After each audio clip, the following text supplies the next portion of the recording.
Argentina পেয়েছে রক্ষণভাগের নতুন Cristian Romero, যে হতে পারে আগামী বিশ্বকাপের বাজির ঘোড়া।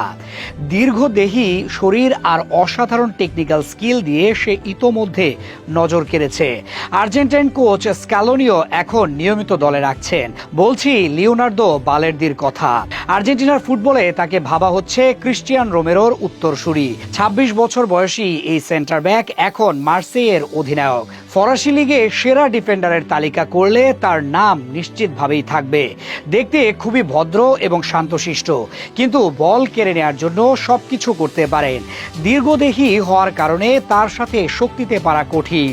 বিশ্বকাপের মতো বড় মঞ্চে আর্জেন্টিনার ডিফেন্সে বাজির ঘোড়া হয়ে উঠতে পারেন এই তরুণ, যার খেলার ধরন, শারীরিক সক্ষমতা ও ট্যাকটিক্যাল বুদ্ধিমত্তা তাকে আলাদা করে তোলে। লিওনার্দো বালের্দির ফুটবল যাত্রা শুরু হয়েছিল আর্জেন্টিনাতেই। ছোটবেলায় বোকা জুনিয়র্স একাডেমিতে তার প্রতিভা বিকশিত হয়। আর্জেন্টিনার অন্যতম সেরা ক্লাব বোকা জুনিয়র্সের হয়ে মাত্র 5 ম্যাচ খেলেছিলেন। সেখানেই তার পারফরমেন্স নজর কাড়ে ইউরোপের। এরপর তাকে দলে ফেরায় জার্মানির সেরা ক্লাব বরুসিয়া ডর্টমুন্ড। সেখানে খেলে আরও পরিণত হয়েছেন লিওনার্দো বালের্দি। যদিও ডর্টমুন্ডের মূল দলে নিয়মিত হতে পারেননি, তবে মার্সেইতে যোগ দেওয়ার পর থেকেই তার ক্যারিয়ারের উত্থান শুরু। এখন পর্যন্ত মার্সেইয়ের হয়ে শতাধিক ম্যাচ খেলেছেন, যেখানে তার পারফরমেন্স চোখে পড়ার মতো। লিগ ওয়ানে গত সিজনেও অন্যতম সেরা ডিফেন্ডার ছিলেন তিনি। লিওনার্দো বালের্দির সবচেয়ে বড় শক্তি তার পজিশনিং এবং বিল্ড আপ প্লে দক্ষতা। 6 ফুটের বেশি উচ্চতা এবং 85 কেজি ওজনের এই ডিফেন্ডার এরিয়াল ডুয়েলে শক্তিশালী। পাশাপাশি ট্যাকেল ও ইন্টারসেপশনে তার রিফ্লেক্স অসাধারণ। তিনি ডান পায়ে খেলেন, কিন্তু বল কন্ট্রোল ও পাসিংয়ের সময় 2 পায়ে সমান দক্ষ। তার খেলার ধরনে রোমেরোর মতো আগ্রাসন নেই, তবে স্ট্র্যাটেজিক দিক দিয়ে তিনি আলাদা। আর্জেন্টিনা জাতীয় দলে এখন পর্যন্ত 10 ম্যাচ খেলেছেন বালের্দি। স্ক্যালোনির পরিকল্পনায় তিনি ক্রমেই গুরুত্বপূর্ণ হয়ে উঠেছেন। সাম্প্রতিক সময়ে তাকে নিয়মিত স্কোয়াডে দেখা যাচ্ছে। যদিও রোমেরো থাকলে একাদশে সুযোগ বেশি পাননি, তবে স্ক্যালোনি তাকে বারবার সুযোগ দিচ্ছেন। আর্জেন্টিনা এক রোমেরোর ভরসায় বিশ্বকাপে যাবে না।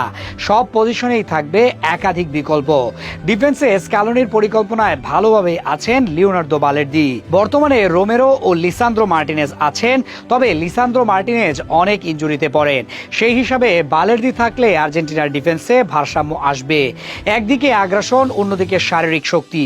বিশেষ করে হাই প্রেসিং টিমের বিপক্ষে বালের্দির দক্ষতা দারুণ কাজে আসবে।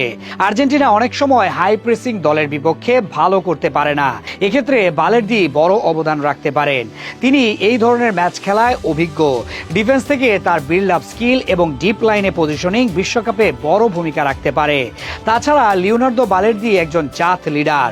মার্সেইয়ের মতো ক্লাবে তিনি অধিনায়ক, নেতৃত্ব দেন সামনে থেকে। বিশ্বকাপের মতো টুর্নামেন্টে এরকম খেলোয়াড় খুব গুরুত্বপূর্ণ। আর্জেন্টিনার রক্ষণভাগে অনেক কিংবদন্তি এসেছেন। বালের্দি সেই ধারার নতুন সংযোজন, যার মধ্যে রয়েছে আধুনিক ফুটবলের সব বৈশিষ্ট্য।